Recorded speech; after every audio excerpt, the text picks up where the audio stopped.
Chapter 1. The Phantom Ship. The fog rolled across the Atlantic like a living shroud, thick and unnatural in the Caribbean waters where such weather had no business existing. Captain Isabella Torres stood at the helm of her merchant vessel, the Starfish, her weathered hands gripping the wheel as an otherworldly chill settled over her ship. In 20 years of sailing these waters, she'd never encountered anything like this. "Captain!" her first mate Rodriguez called out, his voice tight with fear. "There's something moving in the fog. Something big." Isabella squinted through the gray wall that surrounded them, her heart racing as a shape began to materialize.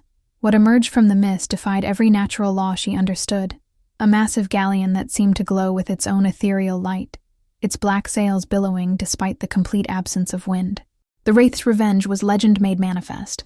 The ghost ship that had haunted shipping lanes for 3 years without anyone ever seeing its captain or surviving an encounter to tell the tale. Ships would simply vanish, leaving behind only floating debris, and terrified rumors whispered in taverns from Nassau to Port Royal. The ghost ship moved with impossible silence, gliding alongside the Starfish like a predator stalking its prey.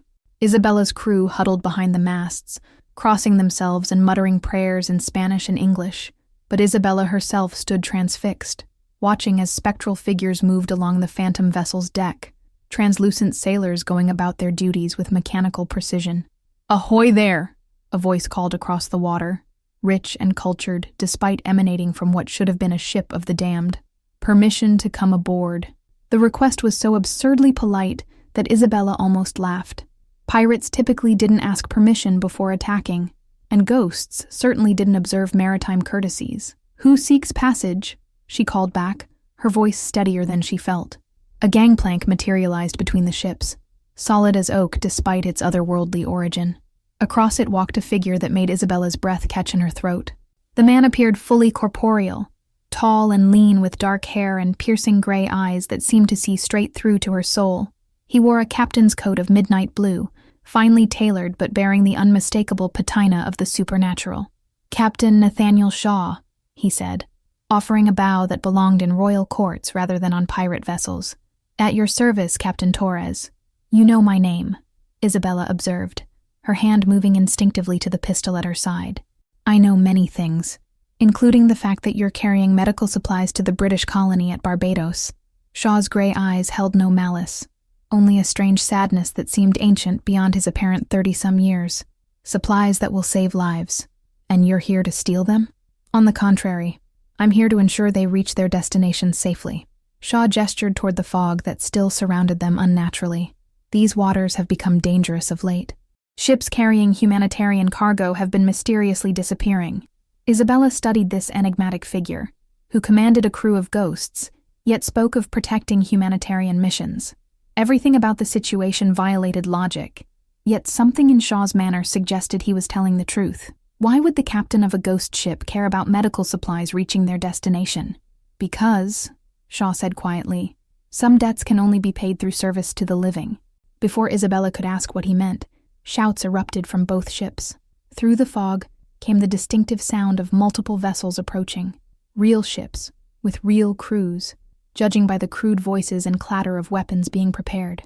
"Pirates," Rodriguez breathed, his face pale with terror. "Captain, we're trapped between ghosts and pirates." Shaw's expression hardened, transforming him from mysterious gentleman to something far more dangerous. "Not pirates," he corrected grimly. "Worse, corporate raiders masquerading as legitimate salvage operations." As if summoned by his words, 3 heavily armed vessels emerged from the fog, flying the colors of Blackwood Industries, one of the largest shipping conglomerates in the Atlantic. Isabella recognized the lead ship's captain, Marcus Vane, a man known for his ruthless efficiency in eliminating competition. "Captain Torres," Vane's voice boomed across the water through a speaking trumpet. "By authority of maritime salvage law, we're claiming your cargo as compensation for damages to Blackwood vessels in these waters." "That's theft disguised as legality," Isabella shot back. "These supplies are bound for a hospital. Business is business, my dear. Surrender your cargo peacefully, and we'll allow you to sail away with your lives." Shaw stepped forward, his presence seeming to radiate cold authority. "Captain Vane!" he called out, his cultured voice carrying impossible distance across the water. "I believe you have me confused with someone who tolerates bullies." Vane's confident expression faltered as he recognized the ghost ship for what it was. The Wraith's revenge. But that's impossible. You're supposed to be dead. Death, Shaw replied with a smile that promised violence, is often greatly exaggerated. What happened next would be spoken of in hushed whispers for generations. Shaw raised his hand, and the fog around them began to move with purpose, forming tendrils that reached out toward Vane's ships like grasping fingers. The spectral crew of the Wraith's Revenge began to sing, a haunting melody that seemed to come from the depths of the ocean itself. The corporate raiders' ships found themselves enveloped in supernatural terror as ghostly figures appeared on their decks, not to harm the crews, but to systematically disable their weapons and navigation equipment. Within minutes, 3 of the most feared vessels in the Caribbean were rendered helpless, drifting in circles while their crews cowered in superstitious terror. "A warning, Captain Vane," Shaw called out as the fog began to clear. "These waters are under my protection now. Any ship carrying humanitarian supplies sails under my personal guarantee of safe passage. Interfere with them again, and next time I won't be so merciful." As quickly as they had appeared, the corporate raiders fled, their ships limping away with tales of supernatural encounters that would make them the laughingstock of every port from here to London. Shaw turned back to Isabella, his expression once again gentle and melancholy. "Your supplies will reach Barbados safely, Captain Torres. You have my word." "Who are you, really?" Isabella asked, studying his face with growing fascination. "You're no ordinary ghost." "I'm a man paying a debt that can never truly be settled," Shaw replied cryptically. "But perhaps finding purpose in protecting the innocent is enough." As the Wraith's Revenge began to fade back into the mist, Shaw paused at the gangplank. "Captain Torres, if you ever need assistance in these waters, simply speak my name to the wind. I'll hear you. Why would you help me?" Shaw's smile was tinged with ancient sadness. "Because helping you helps me remember who I used to be. And sometimes that's all a ghost can hope for." As the phantom ship disappeared into the fog, Isabella found herself alone with her thoughts and 100 questions. Who was Nathaniel Shaw? Why had Vane seemed to recognize him? And most importantly, why did looking into those gray eyes make her feel as if she'd glimpsed a soul in torment, desperately seeking redemption? The ghost captain's secret was clearly more complex than supernatural vengeance. It was something far more human and far more dangerous. Chapter 2. Letters from the dead Port Royal bustled with activity as Isabella Torres supervised the unloading of medical supplies at the British Colonial Hospital.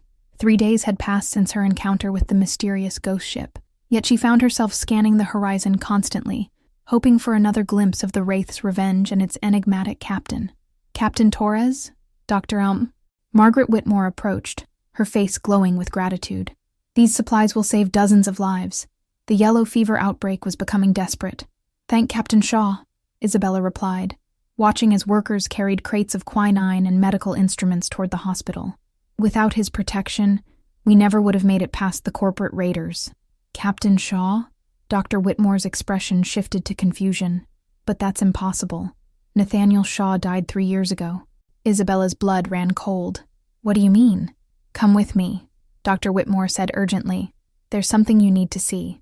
The doctor led Isabella through the hospital corridors to a small office filled with medical journals and correspondence. From a locked drawer, she withdrew a leather portfolio containing newspaper clippings and official documents. Nathaniel Shaw was heir to the Shaw Medical Foundation, one of the largest pharmaceutical companies in England. "Dr. Wand," Whitmore explained, spreading the papers across her desk. "He was also the most generous philanthropist in the Atlantic colonies, funding hospitals, orphanages, and medical research." Isabella studied a daguerreotype of a young man in formal dress, unmistakably the same face she'd seen aboard the ghost ship, though the man in the photograph smiled with warmth and hope rather than melancholy. "What happened to him?" "Betrayal of the worst kind," Dr. Whitmore said sadly. "His business partner, Marcus Blackwood, orchestrated a campaign to destroy Shaw's reputation and steal his fortune. Blackwood spread rumors about Shaw's medical research, claiming he was conducting illegal experiments. He bribed officials, forged documents, even arranged for Shaw's fiancée to publicly accuse him of impropriety. His fiancée? Lady Catherine Blackwood, Marcus's sister. She and Shaw were deeply in love, or so everyone believed. When she stood before a court and accused him of forcing unwanted advances, it destroyed him completely. Dr. Whitmore's voice grew heavy with emotion. Shaw lost everything. His company, his reputation, his freedom. He was forced to flee England under threat of imprisonment. Isabella felt her heart clench as she imagined the gentle, melancholy man she'd met enduring such devastating betrayal. And then, he bought a ship and sailed for the Caribbean, supposedly to start over. But 3 years ago, his vessel was found burned and sinking off the coast of Jamaica. No survivors, no explanation. The official report claimed pirate attack, but those of us who knew him suspected. She trailed off meaningfully. Suspected what? That he'd rather die than live with the shame of what had been done to him. Nathaniel Shaw was a man who believed in honor, in helping others, in the fundamental goodness of humanity. When that faith was shattered, Isabella absorbed this information with growing anger. The man she'd met wasn't just a ghost. He was the victim of a calculated conspiracy that had driven him to despair. Dr. Whitmore, you said Marcus Blackwood was behind Shaw's downfall? The same Marcus Blackwood who now owns Blackwood Industries, the shipping company that's been systematically eliminating competition in these waters. Dr. Whitmore's eyes hardened. The same company whose captain tried to steal your medical supplies. The pieces were falling into place. Shaw's supernatural vendetta wasn't random, ghostly vengeance. It was targeted justice against the man who'd destroyed his life. There's something else, Dr. Whitmore continued, withdrawing a sealed letter from the portfolio. This arrived yesterday by unknown messenger. It's addressed to the captain who sails with mercy. Isabella's hands trembled as she opened the elegant envelope. Inside, in handwriting that matched the cultured voice she remembered, was a letter that would change everything. Captain Torres, if you are reading this, then Dr. Whitmore has shared my tale with you. I write not to burden you with my troubles, but to warn you of danger approaching. Marcus Blackwood has learned of our encounter and considers you a threat to his operations. His ship, the Dominion, carries orders to sink any vessel that refuses to surrender to his salvage operations. And I have spent 3 years seeking justice against the man who destroyed everything I held dear, but I have forgotten the cost of revenge. Your presence reminded me that protecting the innocent matters more than punishing the guilty. If you still sail these waters, know that you do so in mortal peril. Blackwood will not hesitate to kill you to protect his secrets. I wish I could offer more than spectral protection, but a ghost can only do so much against the living world's capacity for evil. Should fate allow us to meet again, I hope you will remember me not as the wraith I have become, but as the man I once was, one who believed that medicine should heal, that wealth should serve the poor, and that love should triumph over betrayal. Until the seas claim us all, Nathaniel Shaw, Captain, The Wraith's Revenge. Isabella finished reading with tears in her eyes. The letter revealed not just Shaw's tragic history, but his ongoing struggle to maintain his humanity, despite his supernatural circumstances. Captain, Rodriguez appeared in the doorway, his face urgent. Ships on the horizon, 5 of them, flying Blackwood colors, and they're heading straight for port. Isabella and Dr. Whitmore rushed to the harbor, where chaos was already beginning. Blackwood's fleet was massive, warships disguised as merchant vessels, bristling with cannon, and crewed by men who looked more like mercenaries than sailors. They're blockading the harbor, Isabella observed, her tactical mind assessing the situation. No one gets in or out without Blackwood's permission. Why would they do such a thing? Control, Isabella replied grimly. If Blackwood controls access to every major port, he can eliminate competition, force favorable terms, essentially hold entire colonies hostage. A boat approached flying a flag of truce. From it stepped a man Isabella recognized from wanted posters. Marcus Blackwood himself, accompanied by his sister Catherine, and a contingent of armed guards. Blackwood was everything Shaw was not. Crude where Shaw was refined, brutal where Shaw was gentle, radiating the kind of power that came from crushing others rather than lifting them up. Catherine, meanwhile, possessed a cold beauty that spoke of calculated manipulation rather than genuine warmth. People of Port Royal, Blackwood announced, his voice carrying the authority of someone accustomed to being obeyed. By maritime law, this port is now under Blackwood Industries' protection. All vessels entering or leaving these waters will pay appropriate fees for safe passage. This is extortion, Dr. Whitmore protested. You have no legal authority. I have the authority of superior firepower, Blackwood interrupted with a cruel smile, and the backing of certain government officials who understand the value of profitable partnerships. Isabella stepped forward, her sea captain's instincts recognizing the threat for what it was. And if we refuse? Then you'll discover what happened to the other ports that refused our generous offer of protection." Blackwood's eyes found Isabella's with predatory interest. "Though I'm particularly interested in speaking with you, Captain Torres. I understand you've had some unusual encounters in these waters recently." Before Isabella could respond, the temperature around the harbor began to drop. Fog rolled in from the open ocean with unnatural speed, carrying with it the sound of spectral singing that made hardened sailors cross themselves in fear. "Impossible," Catherine breathed, her face going pale. "He's supposed to be dead." "Oh, my dear sister," came a familiar, cultured voice from within the fog. "Death is often just the beginning of one's true work." The Wraith's revenge materialized in the harbor like a vision from nightmare, her ghostly crew manning the rigging as Captain Shaw stood proudly at her bow. But this time, he wasn't alone. Other phantom ships began emerging from the mist, a spectral fleet that had answered his call for justice. The ghost captain had returned, and this time, he was ready for war. Chapter 3: Ghosts of the Past. The harbor of Port Royal became a battlefield between the supernatural and the corporate, as Shaw's spectral fleet faced off against Blackwood's heavily armed vessels. Isabella watched from the dock as otherworldly fog swirled around the warships, while ghostly figures materialized on their decks to the terror of Blackwood's mercenaries. "This is impossible," Marcus Blackwood snarled, his confident facade cracking as he witnessed his flagship's crew fleeing from phantom sailors. "Shaw is dead. I made sure of it."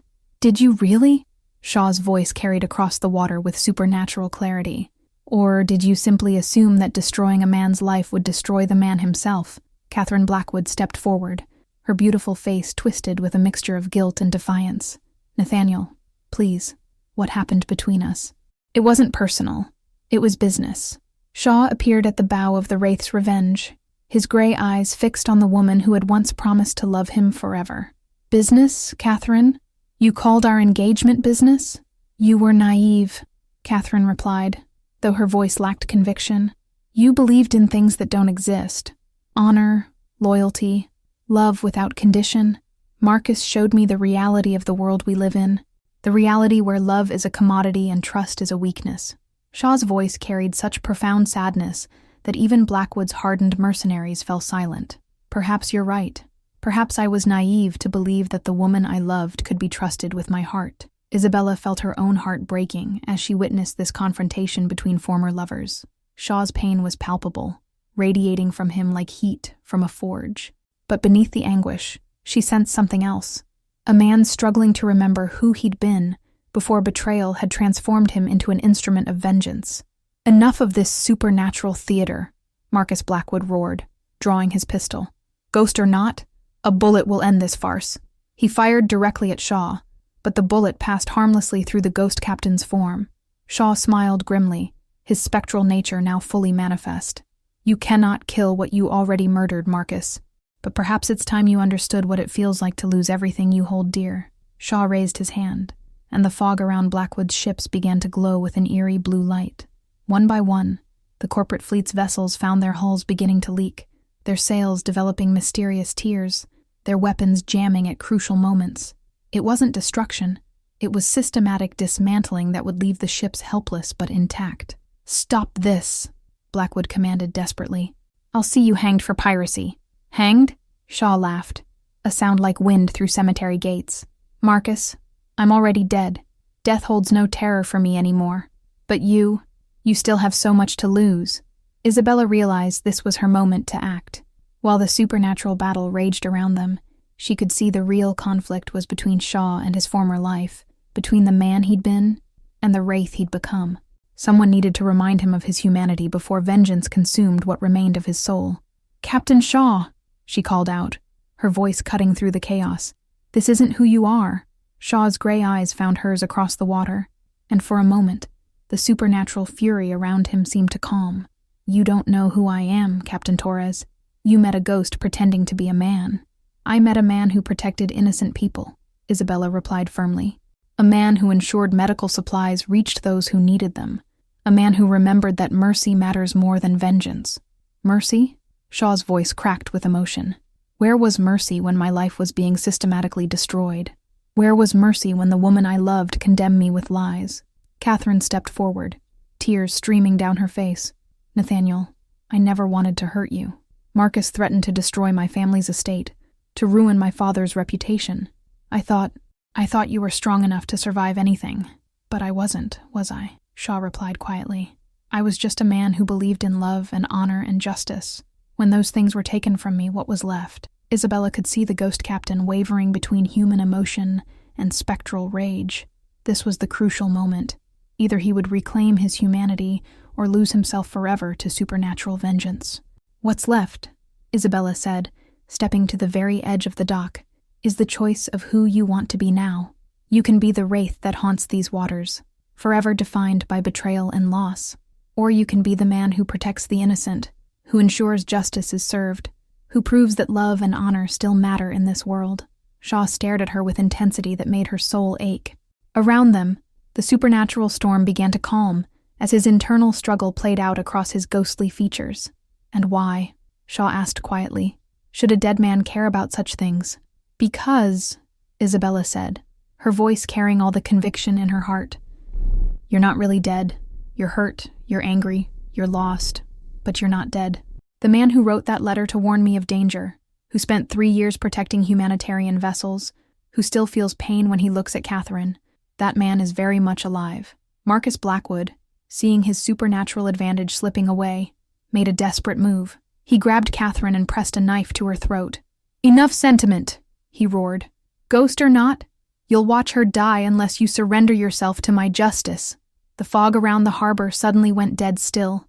Shaw's form became more solid, more real, as fury, unlike anything Isabella had ever witnessed, transformed him from melancholy spirit into something terrifying and magnificent. Release her, Shaw commanded, his voice carrying the authority of storm and tide. Make me, dead man. What happened next would be spoken of in whispers for generations. Shaw didn't attack Blackwood directly. Instead, he appeared behind the villain like teleporting shadow, one ghostly hand passing through Blackwood's wrist to make his fingers go numb and drop the knife, while the other gently guided Catherine to safety. You see, Marcus, Shaw said quietly, as Blackwood stared at his paralyzed hand in horror. Death has certain advantages. I can touch what I choose to touch, go where I choose to go, and exact justice as I see fit. What do you want? Blackwood whispered, finally understanding that he was completely at Shaw's mercy. Shaw looked at Isabella, then at Catherine, then at the people of Port Royal who had gathered to witness this supernatural confrontation. When he spoke, his voice carried not vengeance, but justice. I want you to face trial for your crimes: fraud, extortion, conspiracy, attempted murder. Let the living world's courts decide your fate. And if I refuse, Shaw smiled, and for the first time since Isabella had met him, it was a genuinely warm expression. Then you'll discover that some ghosts are very, very patient. I have eternity, Marcus. How long do you think you can run? As British authorities arrived to arrest Blackwood and his conspirators, Shaw turned to Isabella with an expression of profound gratitude. Thank you, he said quietly, for reminding me who I used to be. And who do you choose to be now? Isabella asked.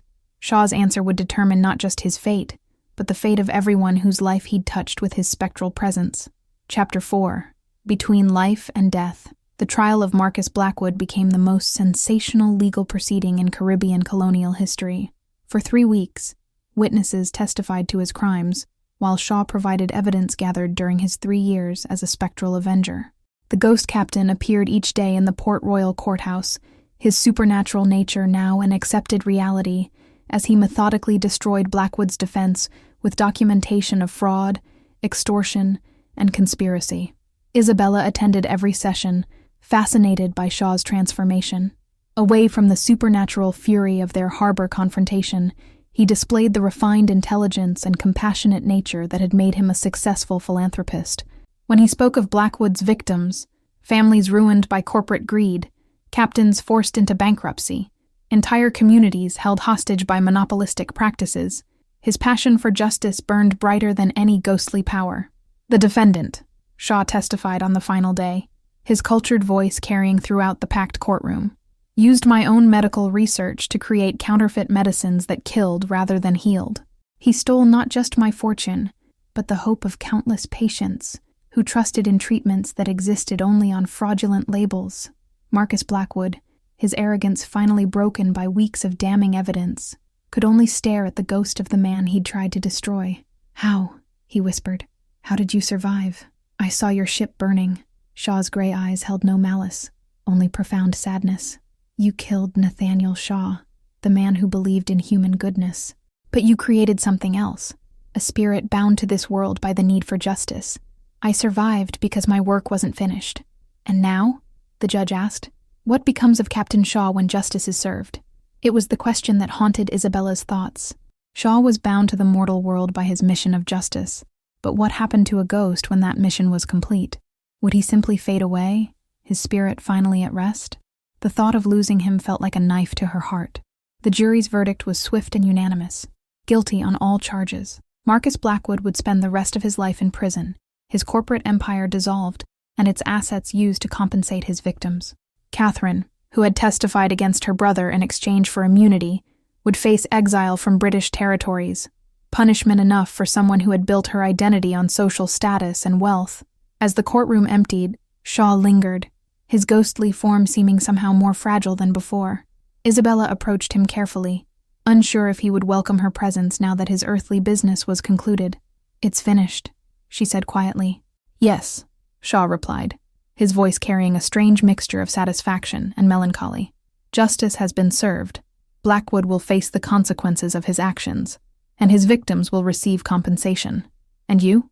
What happens to you now?" Shaw turned to face her, and Isabella was struck by how solid he appeared, how human despite his supernatural nature. "I don't know," he admitted. "For 3 years, revenge and justice were all that kept me anchored to this world. Now you're free to choose," Isabella finished. "You can pass on to whatever comes next, or what?" Shaw asked, though his gray eyes held a hope that made her heart race. "Or you can choose to stay, choose to keep protecting the innocent, helping those who need justice, making the world better, rather than simply punishing those who make it worse." Shaw was quiet for a long moment, studying her face with an intensity that made her feel as if he were memorizing every detail. "And why would you want a ghost to remain in the world of the living?" Isabella's answer came from the depths of her heart. "Because you're not just a ghost, Nathaniel.